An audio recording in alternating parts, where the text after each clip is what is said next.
quick disclaimer, this review and thoughts video as well as the extra scene contains spoilers for 9 new episode as well as parts of episode 1, 2, 3 and 4.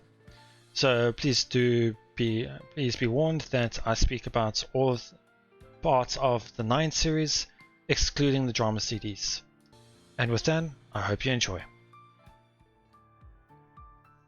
Good morning, evening and afternoon, and welcome to an extra possible scene from 9 new episode.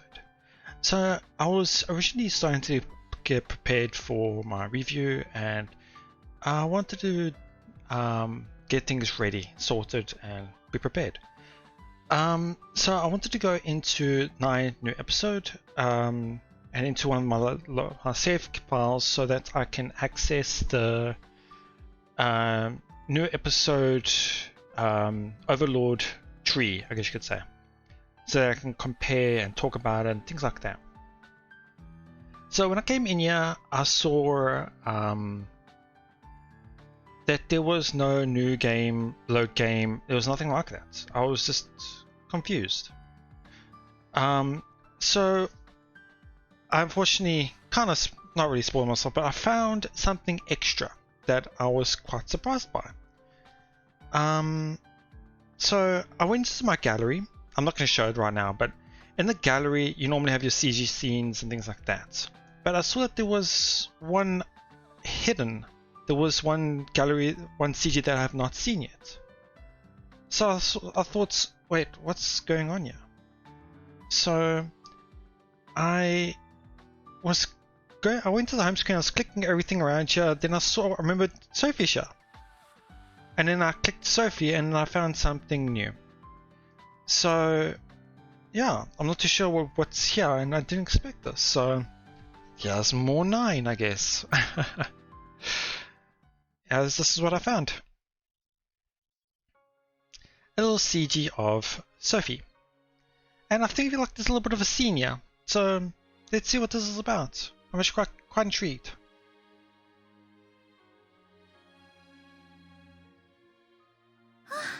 終わった。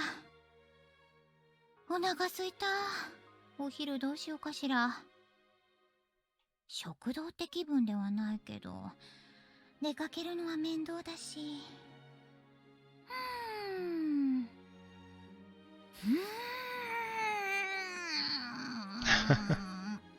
えDo you notice this? あ、もう嘘でしょ。こっそり仕掛けたのにもうバレちゃうなんて。油断してた。独り言聞かれちゃったじゃない。はーい、ナイン、お久しぶり。それともあなたにとってはさっきぶりかしら。わかるわよ。不思議なんでしょ。扉を閉じたはずなのにどうしてまだ私とつながっているのか思ったのよね。もったいないって。オーバーロードが見つかったのよ。その使い手とのつながりを断つなんてありえないわよ。だからこっそりと抜け道を作っておいたの。あなたといつでも会えるようにね。忘れた頃に声をかけて驚かせようと思っていたのに、まさかこんなに早くバレちゃうなんて。まあ特に隠していたわけじゃないんだけど、見つかって困るわけでもないし。I found it quite interesting though. I probably wouldn't have found it actually if I wasn't planning on doing a review. I probably would have just missed it completely. というわけで、また何かあればあなたを頼ることになるから、そのつもりで。これからもよろしくね、ナイン。それじゃあ、用があれば呼び出すから、もう二度と覗き見はしないように。さてと、お昼は、あ、そうそう、寂しそうなあなたにいいことを教えてあげる。扉を閉じてしまったから、もうカケルたちの世界に干渉することはできないけれど、私の世界の目を介して観測はできるわよ。どうしてもまたみんなに会いたくなったら意識を集中してみなさい。仲間と過ごした時間がそこにあるから。はい、今度こそおしまい。それじゃあね、ナイン。またそのうち。さーてと、お昼食べよっと。Interesting. Okay. A really short and sweet little extra little scene. I really didn't expect to see Sophie again.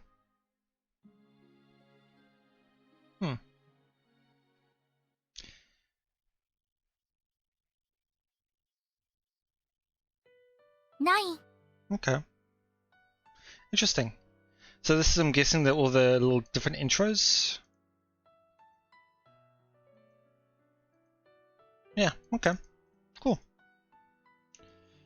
What I was talking about the gallery is here.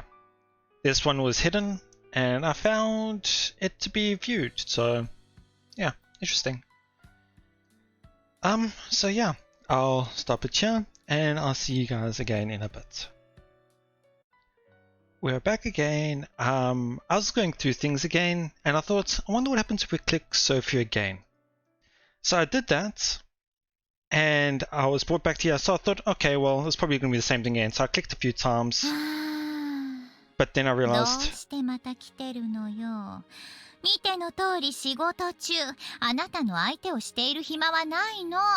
I didn't expect to talk to her again. わかったなら、おとなしく帰りなさい。そう、いい子。もう来なくていいわよ。どこまで確認したか忘れちゃっ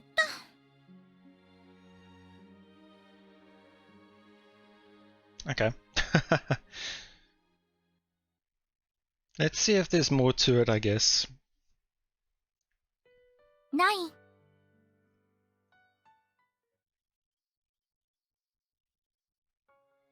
Yep, there's more to it.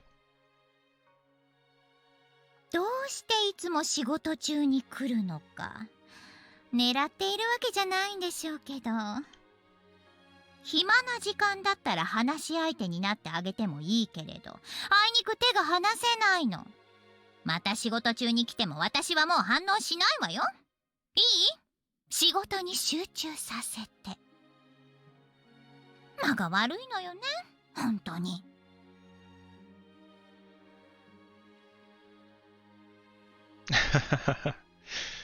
I wonder how much this is gonna go.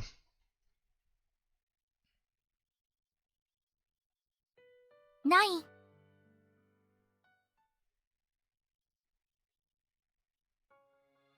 There's more.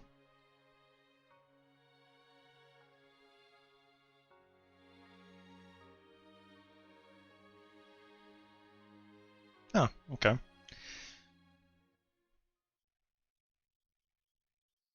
I'm gonna keep going until I feel like there's something, until I see yellow text, I should say.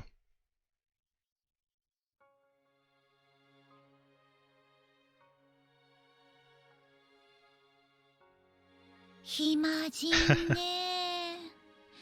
それともそんなに私が好き？反応がないからからかっても虚しいだけね。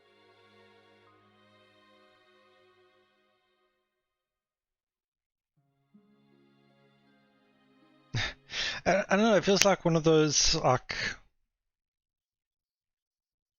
I've seen some games that have something similar to this where you just keep clicking and things happen. So...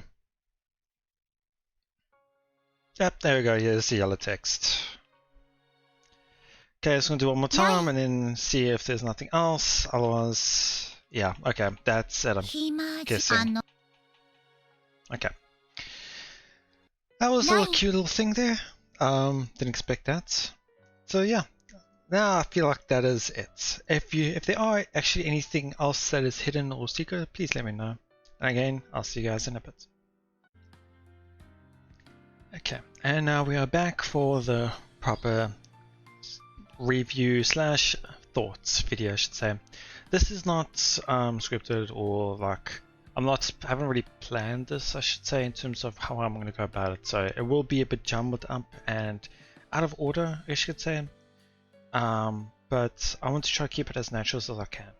let things flow into it, I guess you could say. So to start off, let's start with going order in terms of the episodes and how I felt going through it. The reason why I'm using Overlord to show my thoughts is it's a lot better to see the events as they played, rather, in a sense. It's a lot easier for me to really remember and say how I thought about it, I should say. So when I first started this series, I wasn't really going into much of it. I didn't know anything, and I thought it had a little of a, how can I say this? It seemed like a normal slice of life, romance, school life visual novel.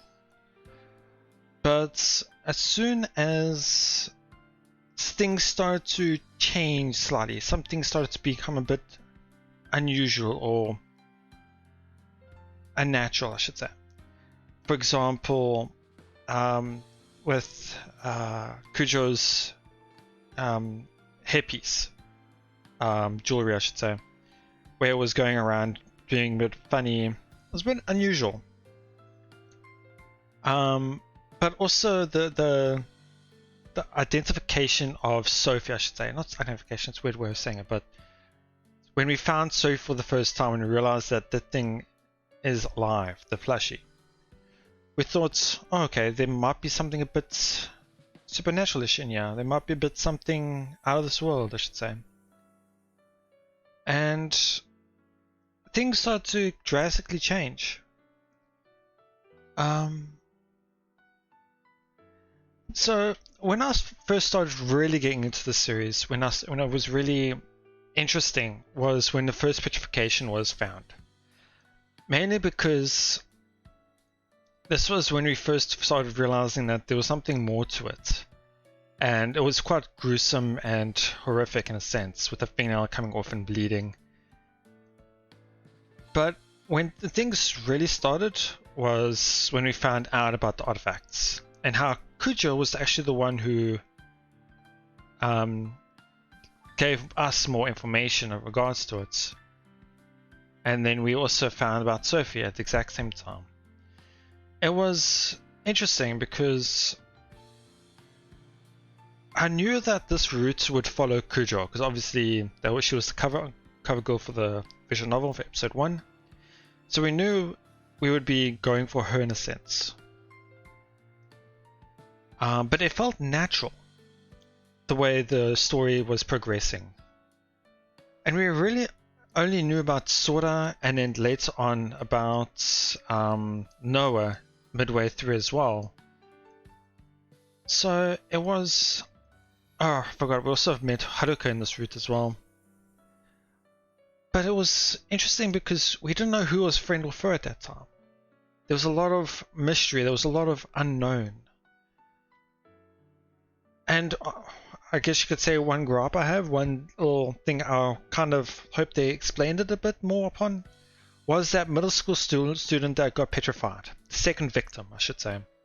That was never discussed or spoke about. Like, why did Yoichi go for that student itself? With the first petrification I can understand, but the second one I'm not too sure about. There was no relation or correlation, it was more just a random killing, I should say. But it was interesting, these types of certain events, because I knew with a visual novel, when you have an enemy, like you have a, how can I say this, a villain, because you would be exposing that villain, you would be speaking to that villain in a sense. You would have a face and voice for that character. And because I know that the voices and sprites for the characters are in the settings, obviously, that's why I avoid it, because of spoilers. You can easily know a person's name or who could be shown. You can see who's in the series just by looking at the voices. And because I saw that the only people in there that's in episode 1 were the people who we met, I instantly thought of who could be the one that we know could be the villain. in my thoughts, instantly became to two people, I think, at that time. Oh, it was three actually, because Haruka was still quite an unknown entity in that mix. But my main targets was Naruse and Yoichi. And my reasoning was because of Yoichi being a playboy at that time, where we thought he was. But we know now that it was just a facade, just a mask that he's always placed on him. But it was quite interesting, I gotta say. Throughout this whole series, trying to identify who the evil eye user was and who the villain was really entertaining for me. I really loved theorizing this or that, or what could be the reason, or who could be the culprits in all this. And slowly we started to really identify the characters and their personalities. Kujo, we could tell, was a real housewife in a sense, always looking for those cheap deals, caring.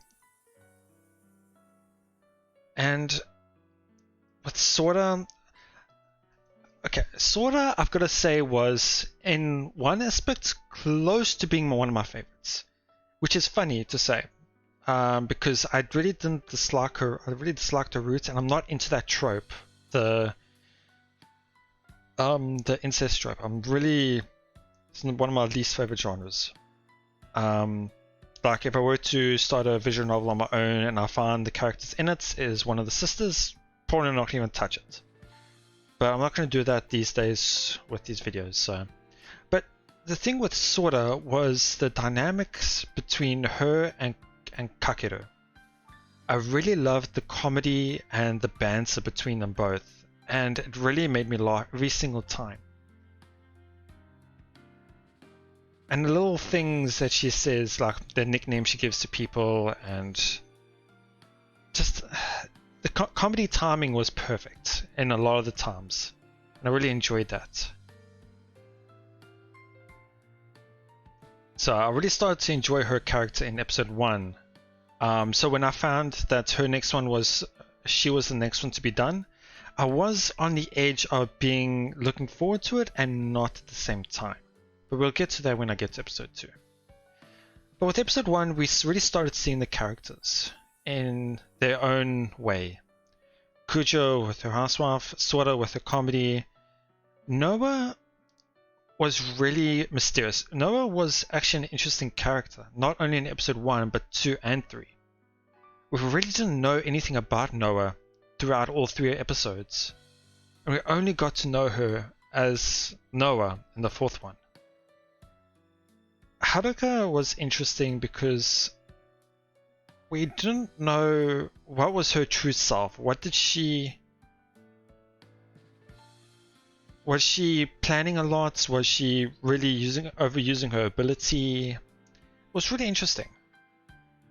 Because we also didn't really know what her ability was. Same with Noah. Those two, we didn't know their abilities at all until much, much later in the series. And then we have Naruse, the teacher. We're kind of right from the beginning, we kind of understood her character, I guess you could say. She's caring, but quite not really aloof, but really shirks off her responsibilities a lot. Likes to push things to the side. Doesn't really put much effort into things, I should say. But you can see in quite a few times throughout the series, she's always tried to care for like Kakeru and Sora, trying to look out for everyone. With Yoichi was interesting, especially with episode 1 and 2 as well. We really thought Yoichi was Yoichi, you know? But yeah, we thought we understood Yoichi, but we were far from it. But yeah, But during this whole thing with episode 1, for example, we didn't really have much of a decisions to determine how the story would go. I thought at first it was going to be a linear, just straight through from A to B, no changes whatsoever. But there wasn't actually any choice still. But there was a divergence here, which I thought was quite well done actually. We thought that this was the route that was going to be played out, and we didn't know how it was going to end, but it ended up in a bad end, and I didn't expect that. I thought, okay, bad end, but where do we go from here? Because normally when you have visual novels, a good example is with Cafe Stella. Like, you finish one route, and you go back to your previous decisions, trying to figure out, okay, where do I go from now to get to the next route? But with this one, you didn't have that. You had to follow a linear plot, but then when you ended one point, you thought, oh, she's dead. What then? But yeah, so it was quite interesting to see that for when we reached the first bad end, and then we were told to start over from the beginning again. I can't remember what it was said that started us to go back to the beginning. But it was quite interesting to see that. And then we had the dreaded long yellow text. I was quite unsure of how I was going to go about it, I should say. But we then started seeing what I thought was going to be normal. The decisions where we determined what would happen throughout the story. And slowly but surely we started seeing white text in between here and there. But going through it again allowed me to rethink my ideas on what could be the reasons for things, I should say. One of the biggest things I found was in this part here, when we found her turn to stone and smash to pieces. I think it was here, or somebody had mentioned, I don't know if it was much later, but about how it smashed her to pieces so that they can look for her artifact, because the artifact doesn't turn to stone. Which gave me the thoughts here. There was one part on this girl who did not turn to stone, and now it was her fingernail. And I thought that was extremely important. Because I thought, okay, if her fingernail didn't get turned to stone, then she must have been a user, because her artifact might have been on her nail. And that's why it didn't turn to stone. I can't remember if it was mentioned about that, but I feel like it was. Yeah, that's why I enjoyed it a bit, but not really at the same time, because I felt it was quite tedious going through all that yellow text again. But slowly but surely we started noticing a change though, with Kujo being a bit more closer to us, because of things we've helped her here, and things like here. There were small little parts that started to change bit by bit. Whoops. And it was somewhere around here, I can't remember where exactly, but we weren't told by Sophie about her again killing that fire user. So that instantly changed this point, which I found really interesting, because this is the point where she read our memories. And this changed from her being afraid of herself, from what I can gather, to her finding out about our feelings towards her. But yeah, it started to become an interesting story overall, I should say, about trying to find the Evil Eyes user, trying to understand the overall story. And then slowly but surely during Kujo's routes, they fell in love, they had their dates, they had their moments together. And then when she found out about reading their memories, she found a link to the shrine. And that was when they found the first culprit, the third victim, which was Takamine. Turned to stone and so on. I think this was when it was mentioned that it was Haruka, another girl, and then another guy, all linked to the forums, and that's how they found the corpse. And I knew at that point that this cannot be the end. It just seems weird. And we had a little small ending, not that great. Still a lot left to be in the air. But when we got this last ending of Ghost looking over a building with the stigma on her eye, that's when I felt like, yeah, I'm gonna enjoy this series. So episode 1 was interesting. It was a good starter. Although it's tough to say how it should have been, because I feel like a lot of yellow text really put it off for me. But it was needed because we needed to change the story slightly to alter the ending.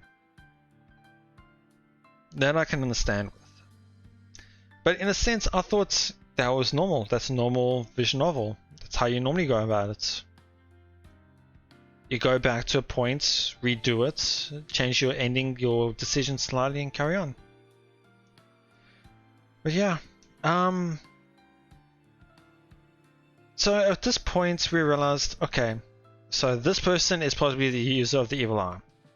So unfortunately, my previous thoughts about Nanase Yoichi being the evil eye user was on hold. But it was interesting. So we went into episode 2 not knowing much about it in regards to how we're going to go, where it's going to go from. And surprisingly, it started off at an interesting point. It started off with them already knowing a lot of things and so on. But with Sora's route, it was... how can I go about this? Complicated, I should say. Because it was moving from the dynamic duo of them both and their comedies from one point, and it was slowly changing. And I didn't like that in a sense. Obviously, it's a personal opinion, but yeah. In terms of romance, it wasn't the greatest. It just didn't feel like the motives and the reasonings behind the decisions regarding Kakeru and his feelings towards Sora just didn't feel right to me. Unlike Kujo's, where he started to just be wanting to be with her more and more. And with Haruka as well, where he just slowly fell in love with her. And then with Noah, it was also quite interesting as well. With Sora's, it just felt weird. And especially the first H scene. Oh, that was a tough one. But yeah, what was interesting with episode 2 though, comparingly, was the difference between the characters. Because with episode 2, we found that we were able to tail Haruka and found her group in a sense, and we were able to see them face to face for the first time, Regvera. And it was interesting because I could tell, I already knew Noah was the Chunibyo, really acting out a role in a sense, but I could tell Takamine, commander at that time, was also in that role. And the dynamic duo, I should say, between Takamine and Noah was also really good. I loved them, how they kept playing this role between them both. It was so funny. And then with Haruka not really paying too much attention, not paying attention, but more like indifference, I should say, about the whole thing. And then with Ghost being irritated most of the time. But yeah, it was quite interesting at that time, finding out about those three as being a group, I should say. But I can't remember when it was that we found out that they were the users of the evil eye. trying to figure out.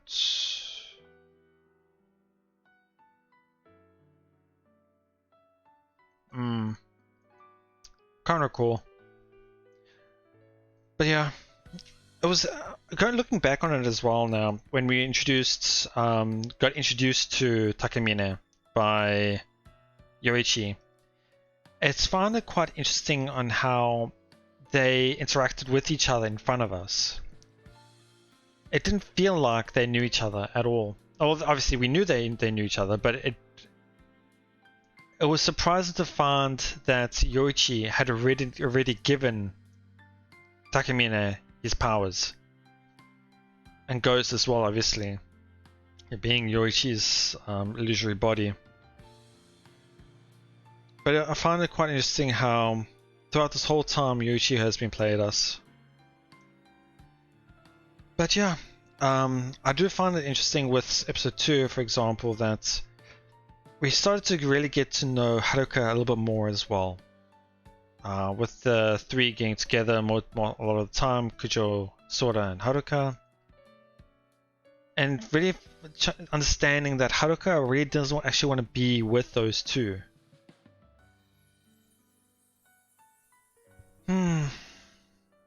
There's just so much going on all these branches that it's hard to really keep track.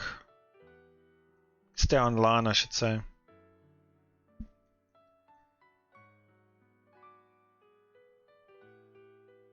Just reading, yeah.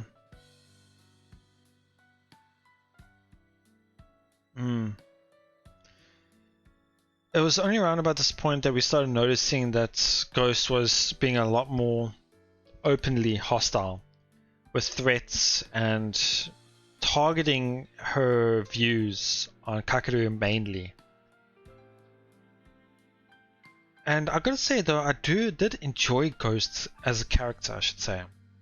It's not really the right way of describing her, but more like a delinquent, I should say. Like, someone who is... The way she talks, I should say, feels like a delinquent. And I thought that really added character to it as well. But there's not much really else to say about this branch at the moment. It's just slowly those things started to unfold. And then we got to a point when Ghost finally had used her evil eye, and we found, so she's the one with the evil eye, and she's our main villain then. So we gotta target her. So I thought, okay, so we got our enemy, we gotta target her, and so we'll go from there. And we slowly started to get Sora and Kakeru started to have their feelings together. Things started to progress slowly. And it was quite interesting at this point here, for example, where Haruka and Naruse visited Kakeru.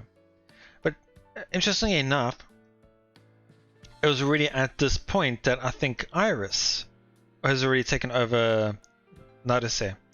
Because obviously we know at this point in time, Naruse was already taken over by Iris, had full control already. So I found that quite interesting how that all occurred as well.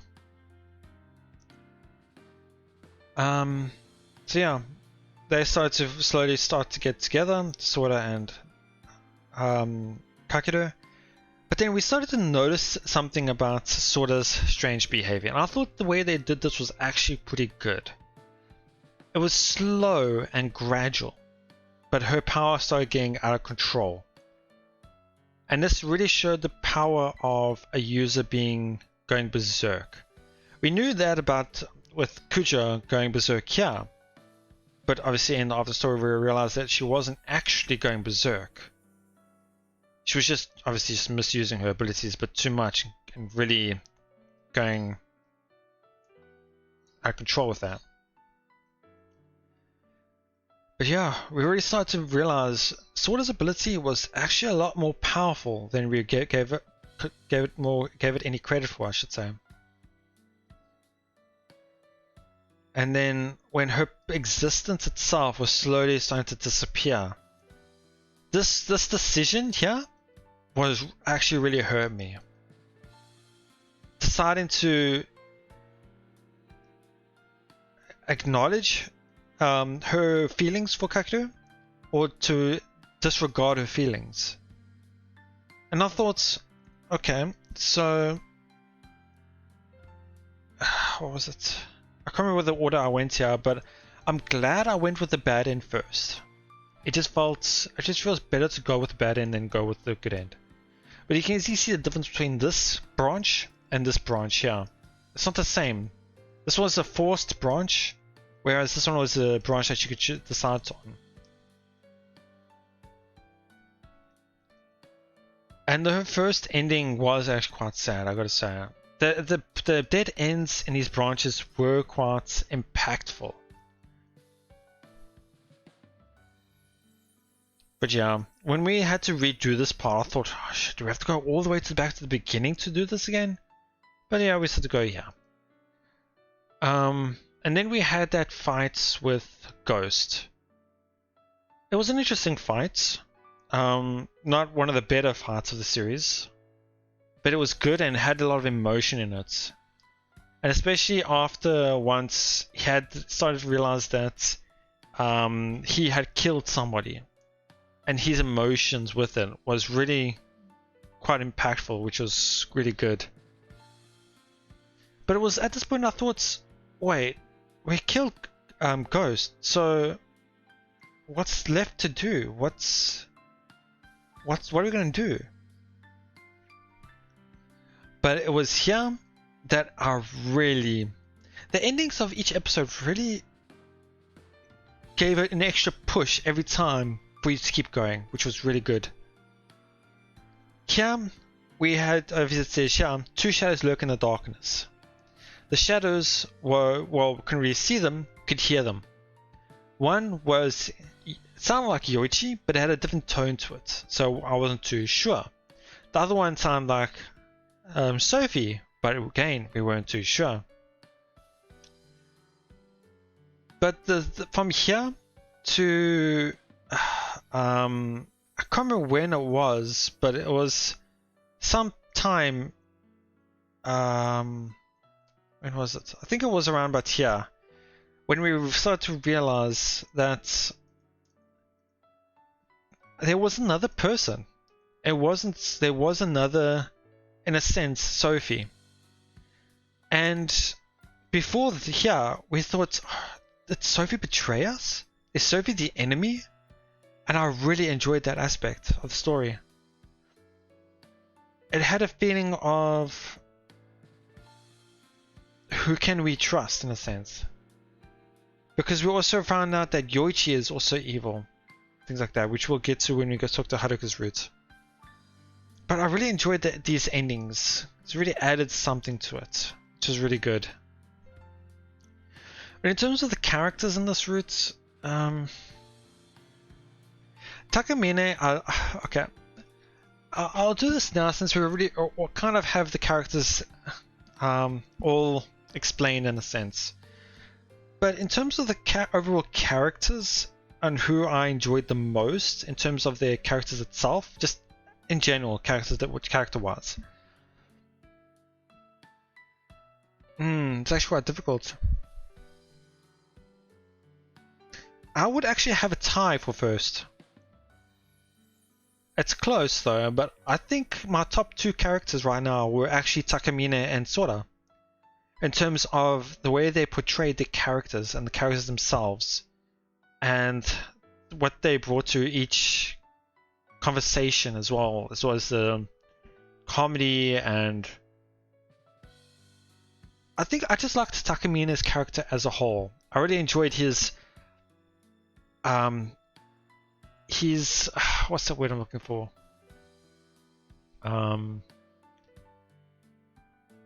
It's not.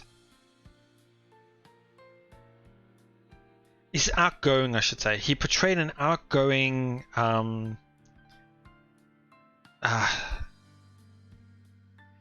extrovert, I think is the word I'm looking for. He portrayed an outgoing, extroverted character who portrayed confidence and power, I should say.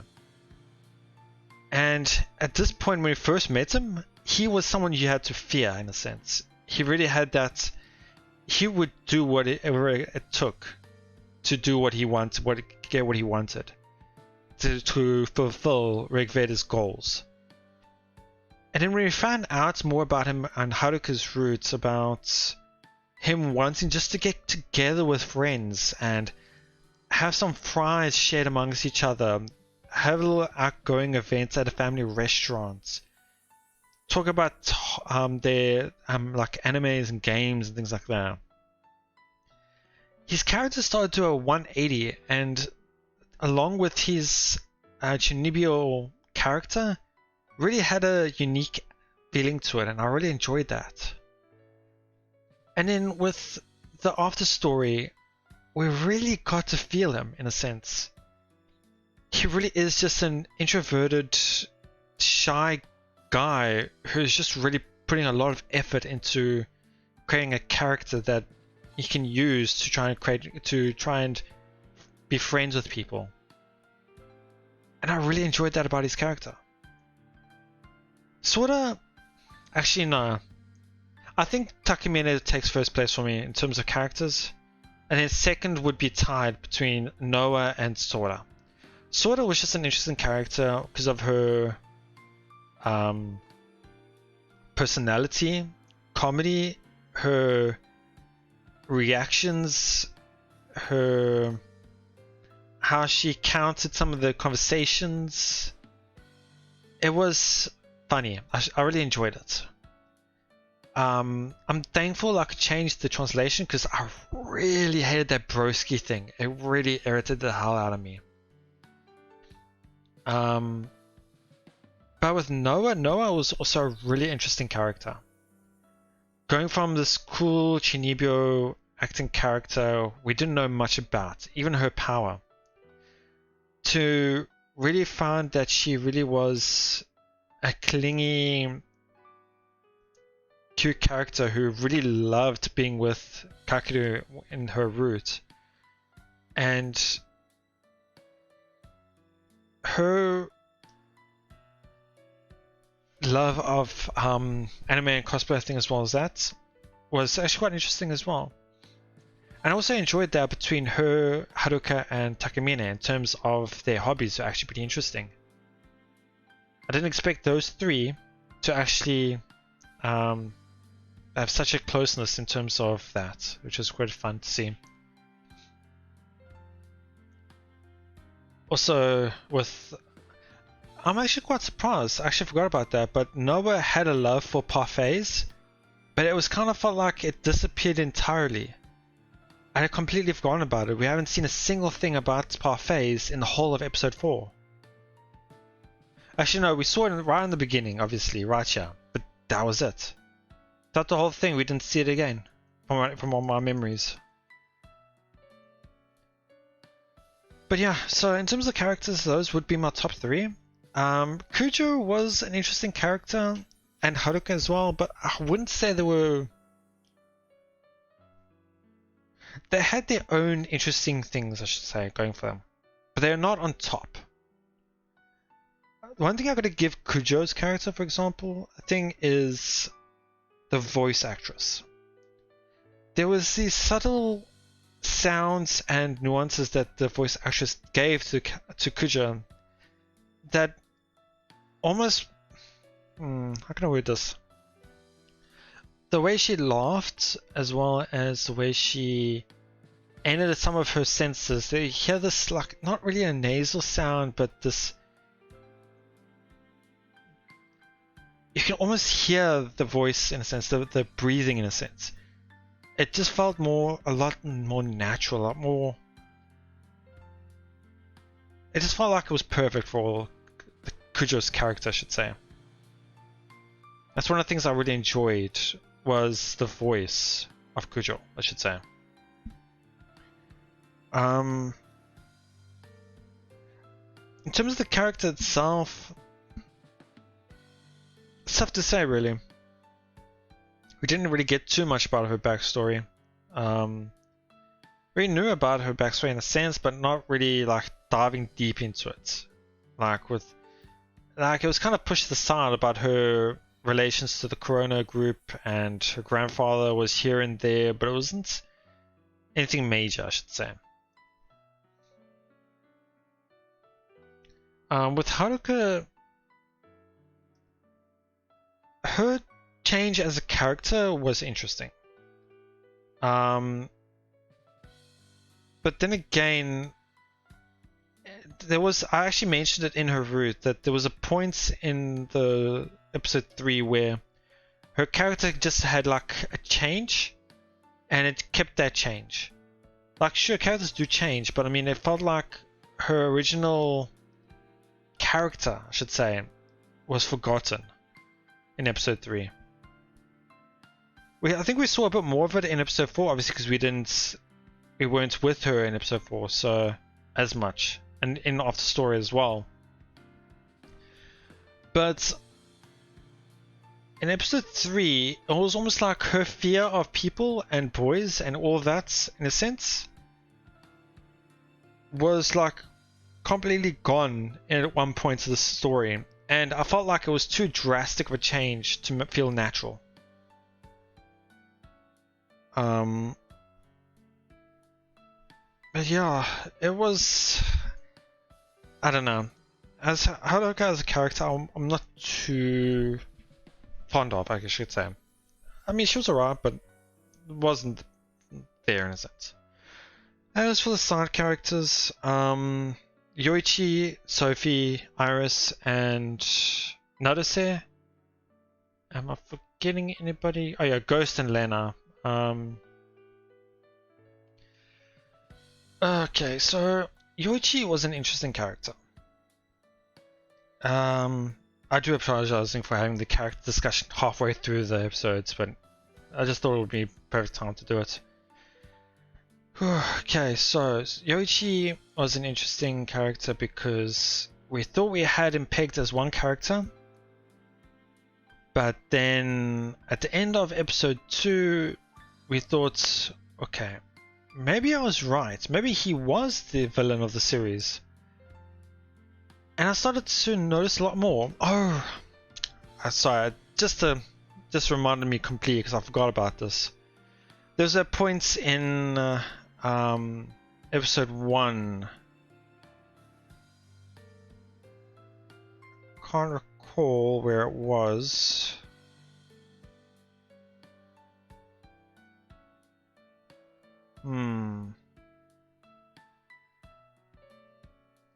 It was before, yeah. Yeah. This was when Kujo wanted to strengthen her abilities, and they found out about her abilities in a sense, what she can and cannot do with it. And it was here that we found that Yoichi was spying on them in a sense. He was in the separate room without them knowing about it, I should say. And I thought that was interesting, I should say. It was a good way of giving a little hint of what could come of Yoichi, but still give it a bit of a mystery in a sense. Like, he could have just been there, but it just felt weird, I should say, because Yoichi was there. He could have heard us, and we were talking about artifacts and such, so he should know about it. I noted it at that time, but it didn't really pick up in a sense. But only after episode 2, when we found out, oh, he could be the villain, did I realize there is a connection. He was listening on him at that time. And things started to come into place here and there. Pieces started to be filled in. And I really enjoyed that. But anyway, again, about Yoichi. It was actually quite a big surprise for me when I found out that he was possibly the villain. Even more of a surprise that Sophie could have actually been working with him as the big bad villain. And I thought that quite interesting, because I can't remember when it was, but it was portrayed that Sophie could have been using us to fight to get the evil eye, and the evil eye user Yoichi to fight us so that they can knock each other out to collect all the artifacts at once. Which obviously was the goal in the end, but it wasn't Sophie. Again, anyway. Yoichi's character as a whole throughout the whole series, episode 3, 4, and our story was interesting. It really, I don't have the vocabulary for this. Especially in episode 4, it was a big surprise for me in regards to him. But yeah, with episode 3 with Yoichi, when we found out that he could be the evil eye user himself, it was a big surprise. But it was also a big surprise when we found out that he, in this route here, he actually ended up helping us to find Iris. He even gave us the evil eye as well.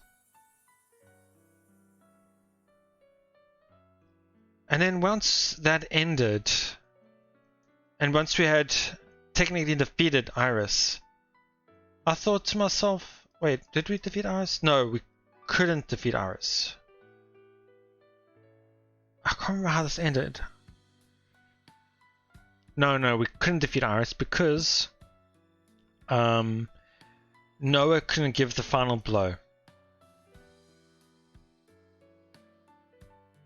But I can't remember how this ended again.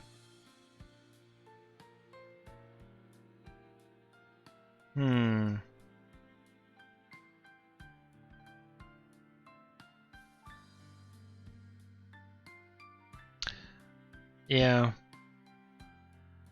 I just know that we couldn't defeat Iris because Noah couldn't deal the final blow and so on. So anyway.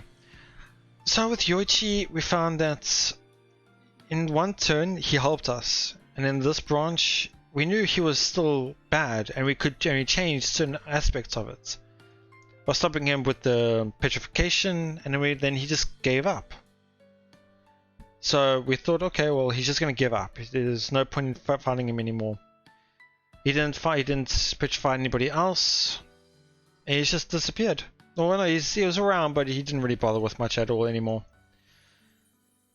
So yeah, everything ended alright. Also, their thoughts, which were brought back to all their bad ends. Was an interesting episode 4. Anyway, so yeah, Yoichi was somebody we did not expect that from, I should say. So yeah, with Yoichi as a character, it was here and there, back and forth, 180-degree personality, not knowing him in general, seeing him going berserk in episode 4, and then after story having given up and given his artifacts away, and then also having maybe causing Kakeru to kill him just so that he can amend his wrongdoings. It was a lot for Yoichi. Yoichi is a really complex character. I think it was written actually pretty well. But it was kind of a shame in a sense. I felt like he wasn't given a proper ending in a sense. In the end, he just disappeared from all the branches. We didn't know what happened to him. That's what I thought happened at the end of one of these branches, where we thought there's so much more that can be done. So there could be more added in a sense. If there would be an episode 6 or something like that, they can easily do something with that. But with an after story after episode 5, I feel like, nah, I don't think so. I feel like they could have done more. It was nice that we knew a little bit more about Yoichi, but I don't know, it feels like a bit more could have been done. Nadase as a teacher, I think I already explained to her, but yeah, I think I actually spoke to her about her a bit earlier. Let's see who else to talk about. Let's go. I'll speak about Sophie Iris last. Let's go Ghost Lena. Ghost, I felt like in episode 2 was an excellent character. Really portrayed this mysterious character from the beginning all the way to her end at the end of episode 2. I thought the way she went was really good. She portrayed this character who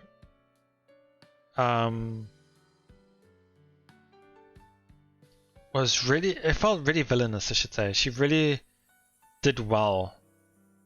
The writing was really done well, I should say. Both as the character and her methods, the way she was going about it.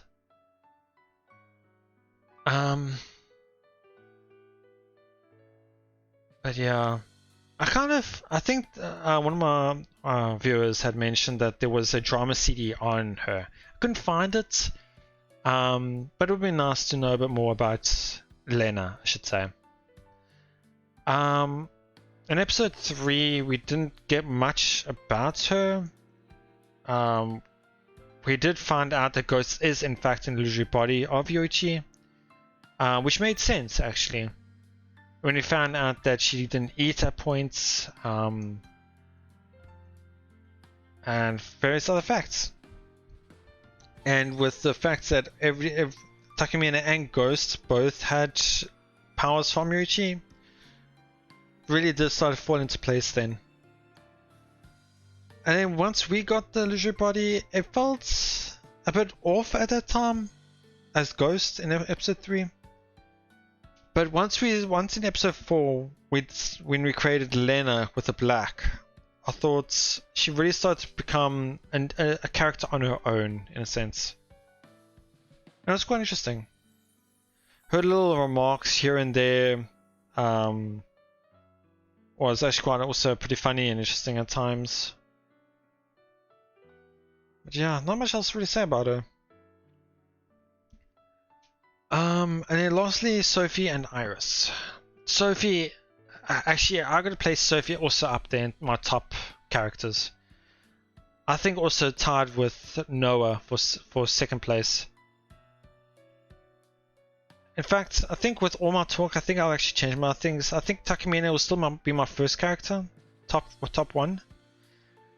And then I think I'll have Sophie, then Noah, then Sora. It's really close between all of them though.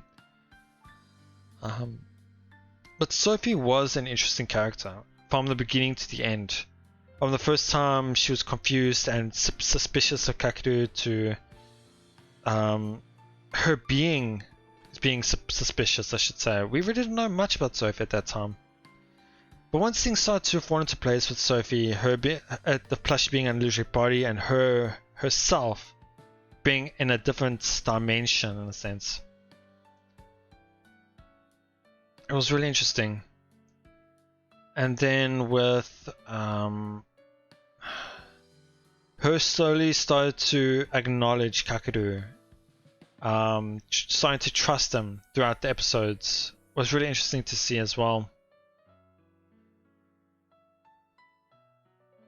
It was at the end when we noticed that she could possibly have betrayed us.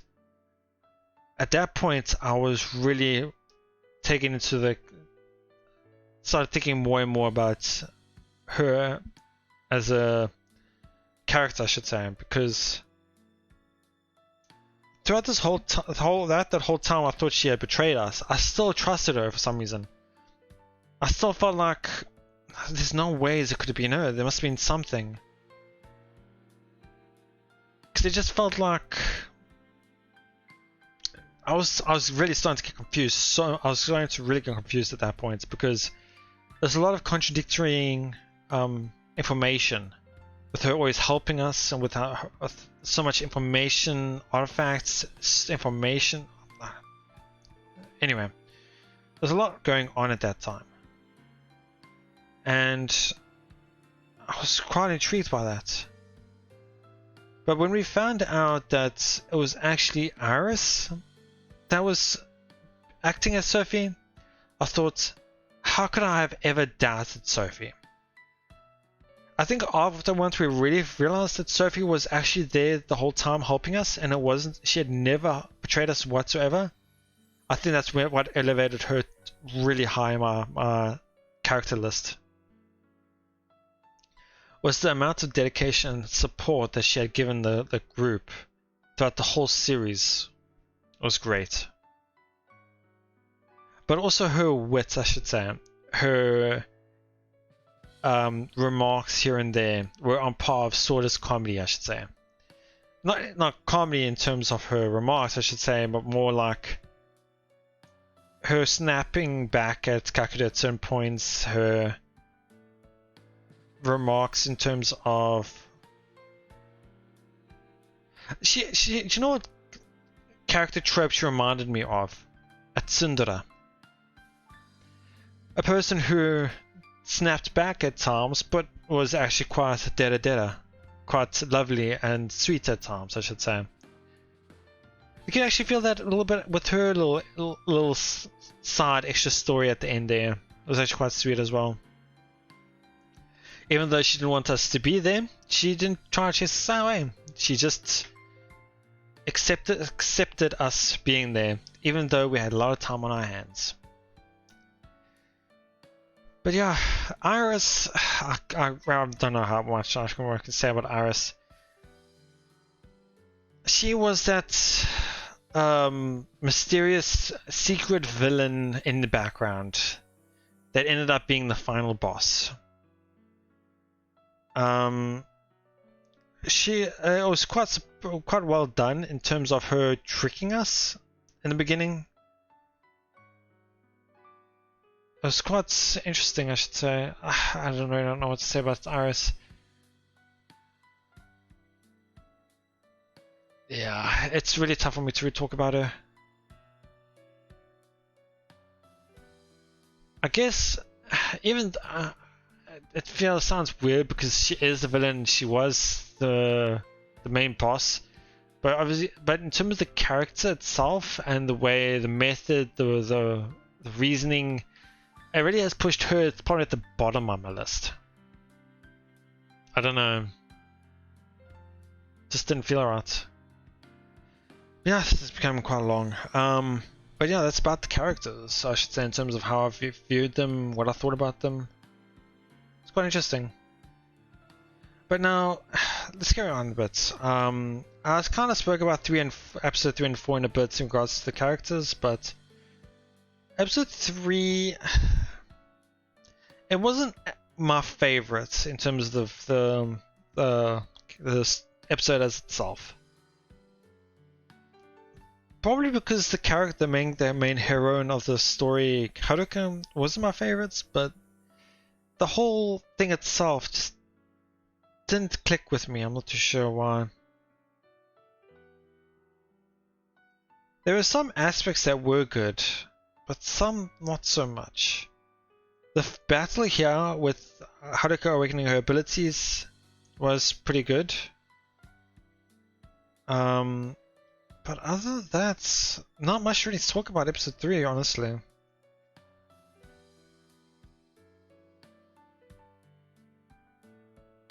Right, this was also when we first found out about Overlord. After this incident with Iris and the Evil Eye.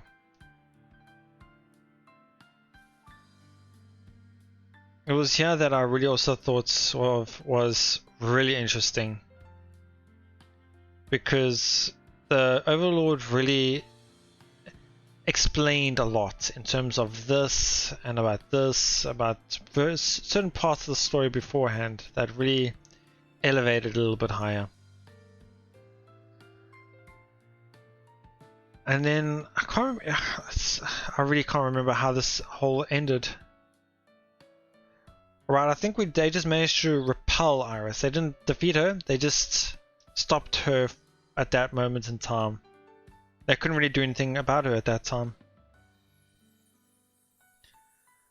So yeah, and then it ended with a bit of a lot left to still happen, I should say. But when we went to episode 4, we knew we had a goal to, we needed to do something about it. We needed to stop Iris. And I think it was that episode 4 that we, or in episode 3 or episode 4, we found about this Sophie. And 9. We found about 9 as well. And that was when we had that real discussion about what to do next, where we had to go about in terms of defeating Iris. And it was all about starting from the beginning. Trying to understand Noah and why she couldn't deliver the final blow. And while we're at it, change a bit of the past. In regards to the petrification, about how we met everybody, about stopping the fire user from going out of control, not having him killed, to understanding Noah, the cats, her opening up, cosplay about Kakaru really understanding the illusory body a bit more, them finally getting together.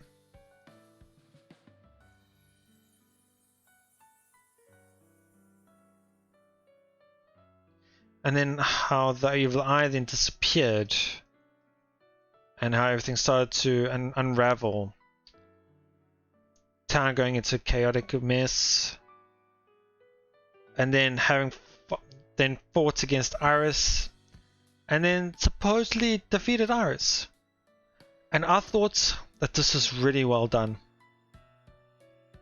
The whole from beginning to end of Noah's first route was good. The way it ended, I thought was pretty good. I really wouldn't have minded ending it there. But then when we found out that Iris herself has Overlord, that was when things started to really get messy and dark. From everybody, and Yoichi as well, being shown up out of nowhere as well, being in cahoots with Iris as well, was really good. It was really interesting to see a good, happy ending turn into a really dark and disturbing chain of events. They went from a lot of people dying, from Kakaru going to the past constantly and trying to figure out what happens, how to go about it. And this is going to be a little bit of a spoiler. So for those who haven't seen Steins Gate, I'm going to go into a bit of a spoiler here. So if you've seen it, you can carry on. If not, please mute it. I will shake my mouse like this, going back and forth, or just go like this, to let you know that I've finished the spoiler. So spoiler in 3, 2, 1. So in regards to like Steins Gate, I thought that this series was quite well done for Steins Gate. Comparing this and Steins Gate was pretty good. Because like in Steins Gate, Hoenn, what's his name, Okabe, trying to constantly go back in the past to try and save Mayuri from the clutches of death, time and time again. It kept reminding me of Steins Gate, this series, going back and back again and again, trying to save everybody. And it was quite sad and disturbing and things like that. But yeah, that's what I thought about it when I went like that. So there'll be end of that. So with that ending of there, I wasn't quite sure where we were going to go from here. We couldn't really counter the evil eye. Oh, no, we couldn't counter their overlord. They couldn't counter ours. It was a battle of mental fortitude, I should say. Who can break first? And Kakaru was the one who was going to break first with this route here. This was quite sad and quite depressing. I wasn't sure what was going to be made out of it. But after so much time he spent day after day thinking what to do, and just in this one route, he found an outcome. And how everything tied together, I thought was brilliant. And I never thought of that. How he had made everybody, connected everyone with familiarization in terms of passing down his abilities to everybody at the same time. It has happened in each route, and I did not expect that. When was it? Their first one. Yeah. This was when they first became together. Sora's was here. Which I think was before she had used her artifact, before the ambrosia. I don't know, I can't remember. I can't remember if it was before or after the ambrosia. I think it was before the ambrosia. Yeah.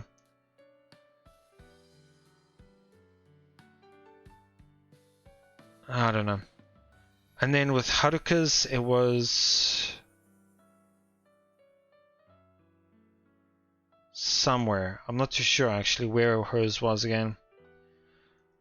But yeah, it was quite interesting with this ending. There were so many dead ends here in this branch. It was quite surprising. But with this, they had finally been able to strike at all irises at every branch. There was just so much to episode 4, and that's what made me probably enjoy episode 4 the most out of every single episode. The other branches had little pieces here and there that made me really enjoy it, but not one branch in specifically I had enjoyed. But yeah. So with that, it ended. We had gone back to this point. We had gone back to here. This is just where I'd used to go back to a branch takeover with Overlord. Is that just loaded a previous save from this point. And then we ended with a good ending with Noah. With Aris defeated, Yoichi having disappeared. Yeah. It was interesting. So that was episode 1, 2, 3, and 4. I'll change over to new episode quickly. 1 second.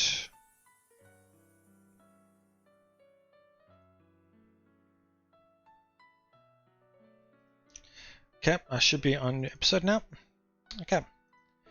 So this, okay, again I say it's loaded from this point here. With new episode, it was, the first part was interesting. When we went back to the first branch and changed this fate of the first branch. And learning a bit more about Yoichi and his reasonings behind everything. That I enjoyed. Her after story felt like it was a bit too extra. It felt like they were rushing a bit with the collecting the one artifact. It just felt like it was rushed over, not much information given. There was, I don't know, I didn't really enjoy her after story that much. And a bit of a festival thing, it just felt like a bit too cliched, a bit too, not boring wasn't really the right word, which just felt like it was a bit too much. It felt like it didn't need to go that long, I should say. Sorters, again, I really didn't enjoy. The little bit with Takamine and him and Yamagarasu, his ability, and with Ghost's identity with him, and the whole story, that I enjoyed. That little bits with Takamine and Ghost. That was a nice little extra thing I enjoyed. But again, the little thing with Sora and him, I really didn't enjoy. It just felt weird. I don't know. Compared to the other ones, also the collection of the artifacts was also really rushed through. Of course, the one was explained here, but the other one, again, not much information given. They could have done so much more with this, honestly. And then we went to episode 3, where there were the after story of episode 3, where we're going to infiltrate the party. And a little more information was given, but again, not much changed from the ending from the previous one. Not much was changed, I should say, in regards to the information. And then a little thing at the end with the day on the beach. It was interesting, a little bit funny moments here and there, but not too of an exciting ending, I should say. But then when we get to episode 4, episode 4 was interesting. There was more to it on episode 4's ending. I can't remember. Right. We got a lot more information and connection between Takamine, his relation to Yoichi, a bit more about Takamine as a character and more about Yoichi himself as well. I really enjoyed that, as well as their little get together with the yakiniku, the barbecue thing. Really enjoyed that as well. The little connection, a collection between them all. And the little ending with Noah. It was, again, a bit too much, but I did enjoy it. It was quite interesting. Not great, but still alright. It was quite long and lengthy. But yeah. Then the last thing. The little extra ending, I should say, of Kakeru sealing off the world's eye right from the start of the series. What can I really say about that?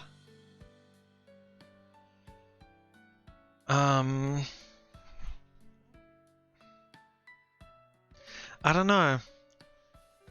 That was... Let me just go back to the beginning here. That was this ending here. I thought it was alright. It felt weird because if they're going to end it off like this, at least give it a bit more information. What could have happened in this route? You can't just give this and just go, okay, they all got together again. I mean, sure, okay, but what about other things like, what about Takamine? What about, how can I say this? What about Yoichi? What happened with all those informations? Did Yoichi just still be friends with him? Like, there's so much they could have done with it. They could have had another art story of a what if. What if happened if everything was back to normal? Sure, it would have been another little extra, little bit too much, not needed information, but it would have been interesting to know what happened after that. But all we got a bit was the thing with Sophie at the end. It was nice seeing Sophie a little bit with a little extra thing at the end. Again, would have been nice to have a little bit more in regards to Sophie. Obviously, it would have been hard to have her as an own route in a sense, but an after story in a sense wouldn't be too much. Get to know a bit more about her, more about her world, her organization, the Sephiroths. There's just so much that could have been answered, and I would have loved to know more about that. Just unfortunately, we didn't get it. But again, it was an interesting story. I really enjoyed the 9 series. Lastly, I forgot to add a bit onto this. Let me just go into this quickly, so I can just go back to the main routes. So this is just going to be a little bit extra, and obviously for those that haven't watched it or seen this part, you probably wouldn't not understand what I'm talking about, but the H scenes. So if you don't want to hear about the H scenes, I will scroll and shake about it again if you don't want to hear about them. But the H scenes were well designed, I should say, in terms of the movement. Was something I've never seen before in other series. Little bits of extra information here and there were interesting, but one thing I gotta say I disliked about the first 3 episodes in terms of the H scenes was the way they went against using protection, I should say.